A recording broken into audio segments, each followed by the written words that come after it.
नमस्कार विद्यार्थी मित्रांनो, स्वागत आहे तुमचं पुन्हा एकदा महाराष्ट्राच्या पहिल्या मराठी नर्सिंगच्या युट्यूब चॅनलवरती. आजचा जो व्हिडिओ आहे तो अत्यंत महत्त्वाचा ठरणार आहे, कारण की मी तुम्हाला आजच्या व्हिडिओमध्ये एम.एच. नर्सिंग CET 2026 संदर्भातील अत्यंत महत्त्वाची माहिती मी तुम्हाला देणार आहे. तर सगळ्यात आधी मी तुम्हाला कन्सेप्ट क्लिअर करून देतो की एम.एच. नर्सिंग CET कशासाठी आहे. एम.एच. नर्सिंग CET जी आहे ती कशासाठी आहे.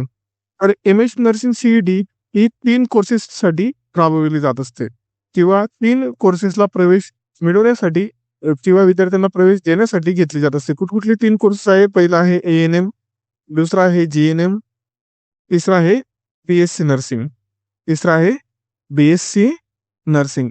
या 3 कोर्सेसला ॲडमिशन घेण्यासाठी विद्यार्थ्यांना एक एंट्रन्स एक्झाम द्यावी लागते. काय द्यावी लागते? एंट्रन्स एक्झाम द्यावी लागते. त्याच एंट्रन्स एक्झामला काय म्हटलं जात असतं? एम.एच. Nursing CET. कुठली एंट्रन्स एक्झामिनेशन आहे ती? एम.एच. Nursing CET 2026. आता तुम्हाला ANM GNM बद्दल थोडक्यात माहिती सांगून देतो.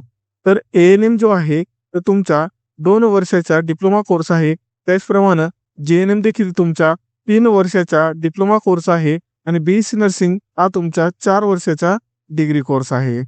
तर अजून जर ब्रीफली मी तुम्हाला ANM GNM बद्दल सांगायला गेलो तर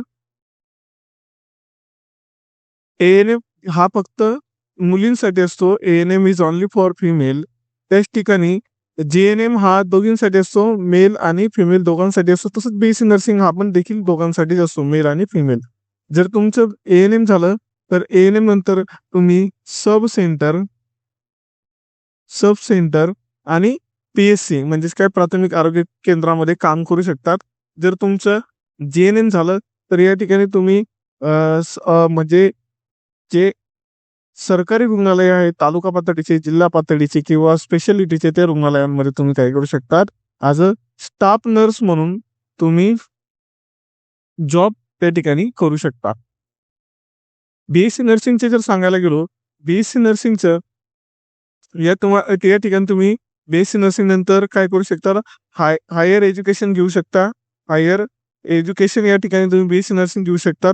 हायर एज्युकेशन कोणतं आहे सर? तर हायर एज्युकेशन आहे MSc नर्सिंग. MSc नर्सिंग झालं की तुम्ही टीचिंग प्रोफेशनमध्ये जाऊ शकतात. PhD करू शकतात, प्रिन्सिपल बनू शकतात, कुठल्यातरी कॉलेजेसचे प्रोफेसर बनू शकतात किंवा लेक्चरर बनू शकतात. ठीक आहे.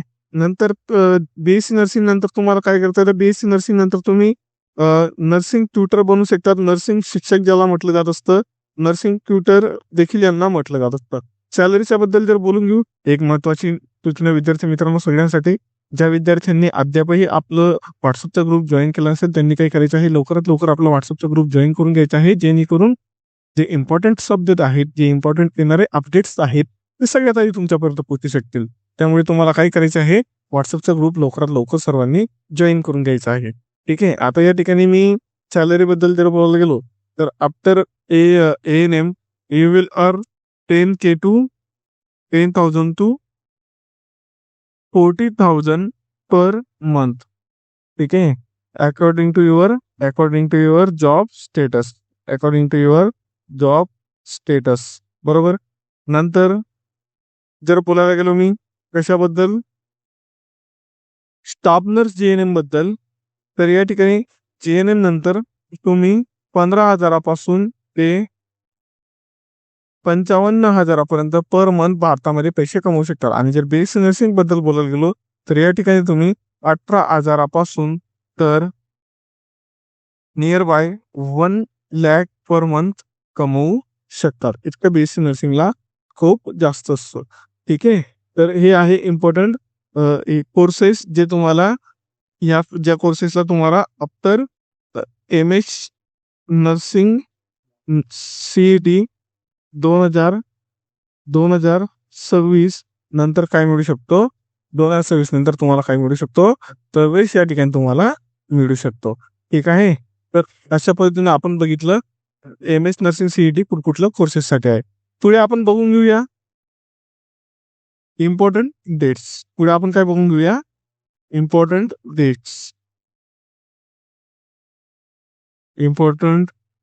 डेट्स.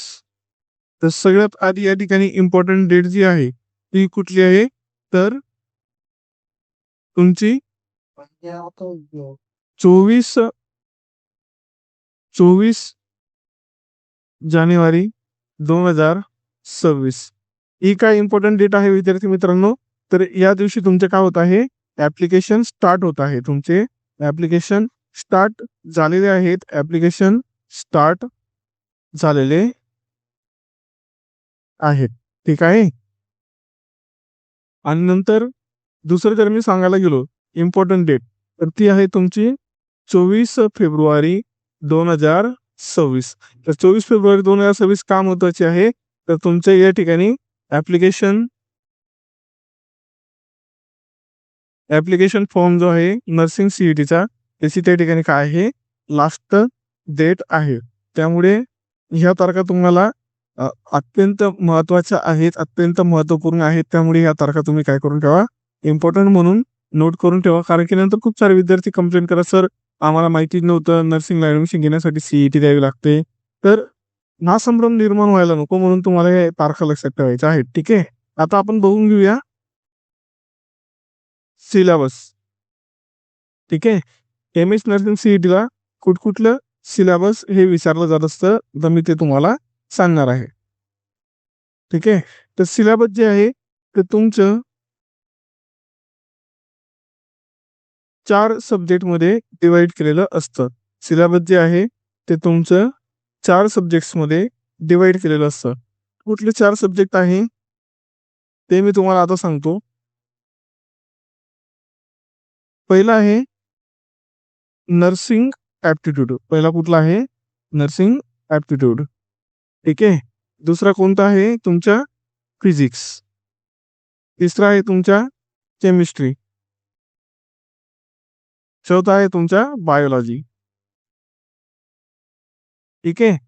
तर अशा 4 सब्जेक्ट्स पासून तुमचा अशा 4 सब्जेक्ट्स मधनं तुम्हाला तुमची एक्झाम कंडक्ट केली जाईल. पहिला आहे नर्सिंग ऍप्टिट्यूड, दुसरा आहे फिजिक्स, तिसरा आहे केमिस्ट्री, चौथा आहे बायोलॉजी. ठीक आहे. तर चला आपण आता थोडस एक्झाम बद्दल बोलून घेऊया की एक्झाम कशी राहील तुमची. थोडस एक्झाम बद्दल देखील बोलणं अत्यंत महत्वाचं आहे. कारण की एक्झाम कशी राहील सर, तर हा प्रश्न देखील विद्यार्थी खूप जास्त विचारत असतात. त्यामुळे आपण हा देखील प्रश्न विद्यार्थ्यांचे सोडवू की एक्झाम कशी राहील, काय काय राहतं एक्झाम मध्ये. तर बघा, एक्झाम मध्ये तुमचे टोटल सब्जेक्ट किती आहे, टोटल सब्जेक्ट किती आहेत तुमच्याले, 4. नंतर तुमची एक्झामचा मोड कसा राहील, एक्झामचा मोड कसा राहील, तर ऑनलाईन सीबीटी मोड मध्ये, ऑनलाईन कम्प्युटर बेस्ड टेस्ट राहील तुमची. बरोबर. त्यानंतर पुढे नेक्स्ट पॉइंट काय आहे, तर एमसीक्यूज, नंबर ऑफ एमसीक्यूज. तर तुम्हाला टोटल 100 एमसीक्यूज विचारले जातील. ठीक आहे.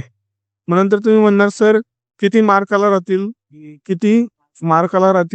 तर 100 एमसीक्यूज तुमचे किती मार्काला राहतील, तर 100 एमसीक्यूज तुमचे 200 मार्क्सला राहतील. म्हणजे जर सांगायला गेलो तर इच एमसीक्यूज फॉर 2 मार्क्स, अशा पद्धतीने तुमचे एमसीक्यूज राहतील. या ठिकाणी सगळ्यात महत्वाची गोष्ट, कुठल्याही पद्धतीची निगेटिव्ह मार्किंग या ठिकाणी नाहीये. ठीक आहे. निगेटिव्ह मार्किंग पद्धत या ठिकाणी अप्लाय होत नाही. पुढे किती मार्क्स मिळाले तर तुम्ही सेफ आहात, तर या ठिकाणी तुम्हाला म्हणजे किती मार्क्स मिळाले,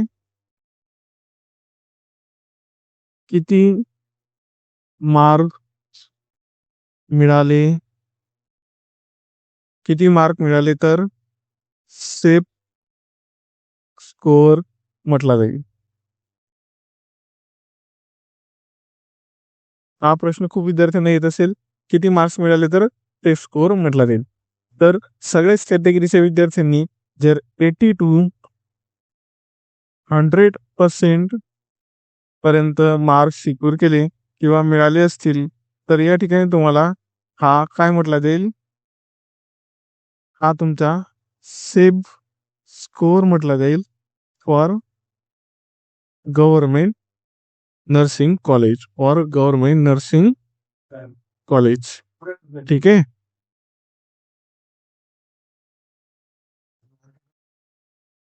तर अशा पद्धतीनं तुम्हाला प्रवेश मिळेल. ठीक आहे. आता अत्यंत महत्वाची गोष्ट, ज्या विद्यार्थ्यांनी अद्यापही आपला व्हॉट्सअप ग्रुप जर जॉईन केला नसेल तर डिस्क्रिप्शन मध्ये तुम्हाला व्हॉट्सअप ग्रुपची काय दिलेली आहे, लिंक दिलेली आहे. तर तुम्ही काय करायचं आहे, लवकरात लवकर त्या लिंकवर क्लिक करून आपला व्हॉट्सअप ग्रुप जॉईन करून घ्यायचा आहे, कारण की येणारे अपडेट्स तुम्हाला त्याच ठिकाणी मिळतील.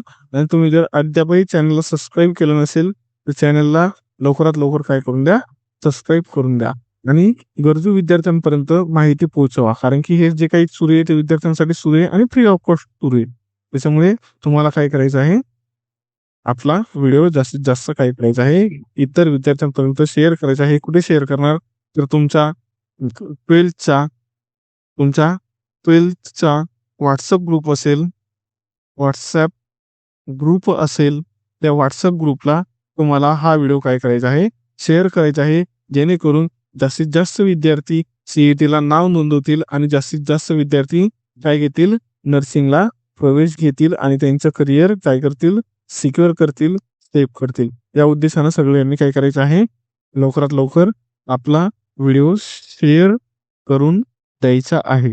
Till then take care.